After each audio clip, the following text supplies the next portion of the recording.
are in El Salvador, about the size of Maryland, and the smallest of the Central American republics. It is known as the Garden Republic, certainly one of the most beautiful countries in all Latin America. Lake Ilapongo, 10 miles by 5, is the national playground, and sooner or later, so they say down here, every one of El Salvador's 2 million people come here to admire and to enjoy themselves. The great highway bridge of Cuscatlan symbolizes El Salvador's progress. She has completed her share of the important inter-American highway.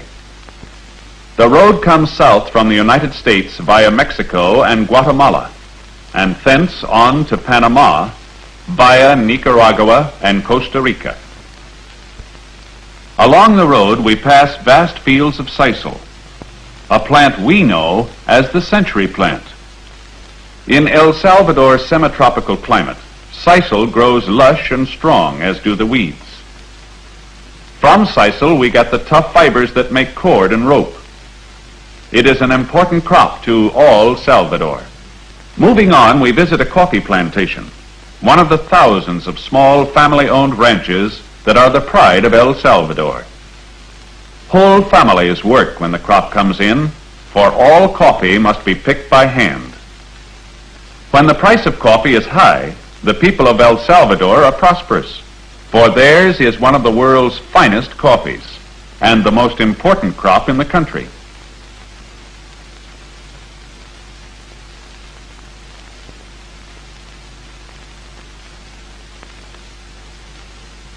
Each sack of coffee weighs about 100 pounds.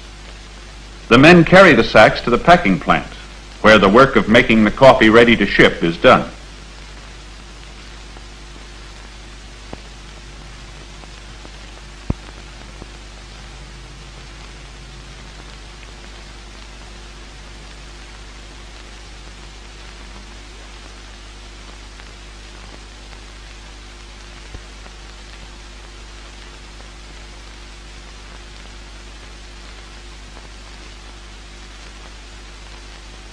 Sometimes these little plants are owned by one man, sometimes by groups of small growers working together. The washing of the coffee is important and always must be done in running water. The work is not easy.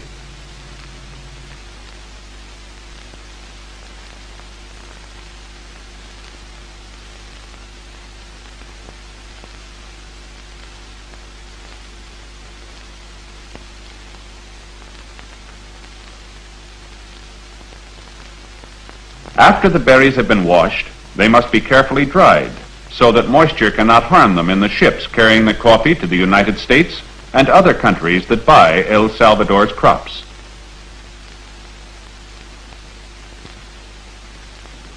The coffee must be turned over during the day so that the sun can dry the berries evenly. Before the coffee can be used, it must be roasted. This is done after the coffee reaches its destination. The reason? Every country prefers its own method of roasting, which affects the flavor of the coffee.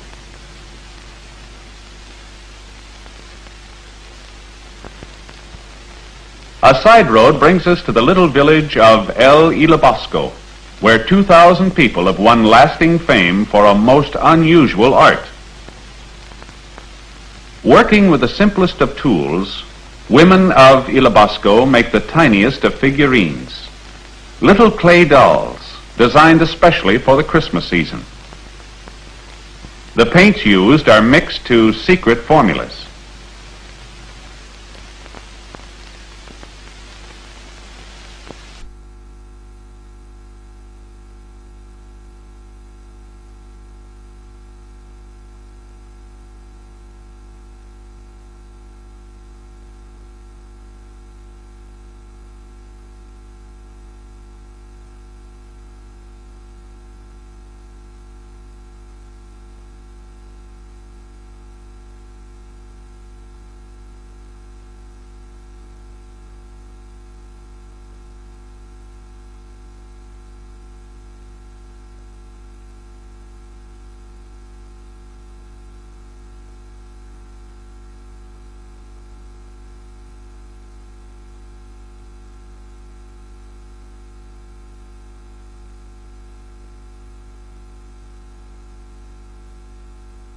Very, very small the figures are. An Indian home. And here's all the family.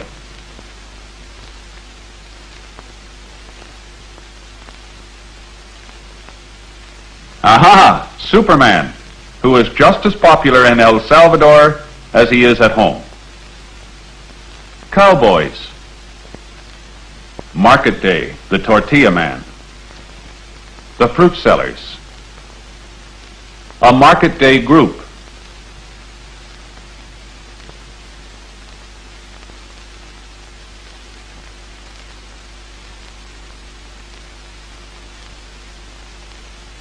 Sometimes the great inter-American highway develops traffic jams. International travel is still only a small percentage of the traffic. For after all, the road here belongs to the people of Salvador and their possessions, including the cattle. But we're soon free.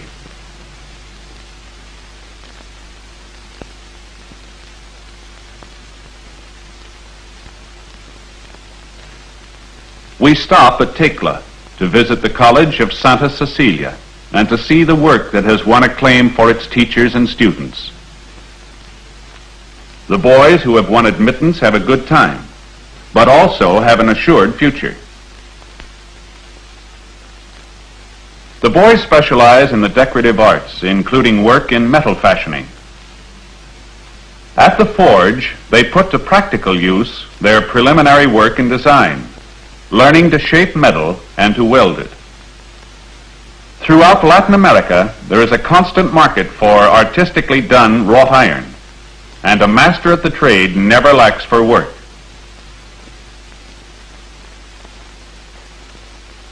Other students go in for wood carving.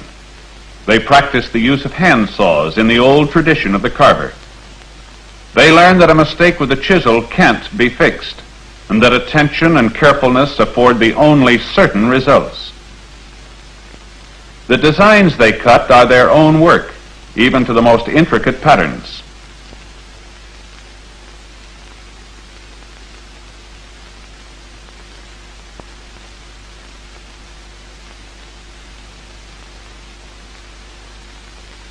Assembled, stained, and finished. Cabinet work of this high standard has brought fame and prosperity to many graduates of Santa Cecilia's. Not every boy can qualify for this work, for the master craftsman must know all the branches of the trade, including the finest inlays. It's only a short run to San Salvador volcano, and to San Salvador itself, the capital city. Here live 165,000 people in a valley half a mile high, where earthquakes are taken as a matter of course. The National Palace was built to withstand the most severe shocks. A ride through the city reveals how modern San Salvador has become. The city is more than 400 years old, far older than any city in the United States. Yet its streets teem with buses and cars and traffic policemen, exactly as in any city in our own land.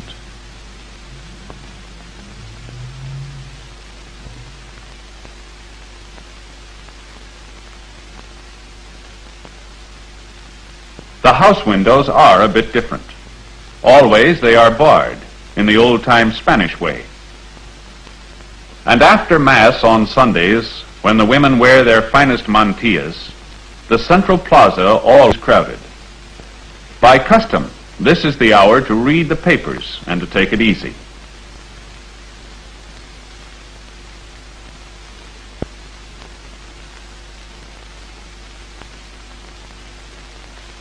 Good luck to our good neighbors, the people of El Salvador.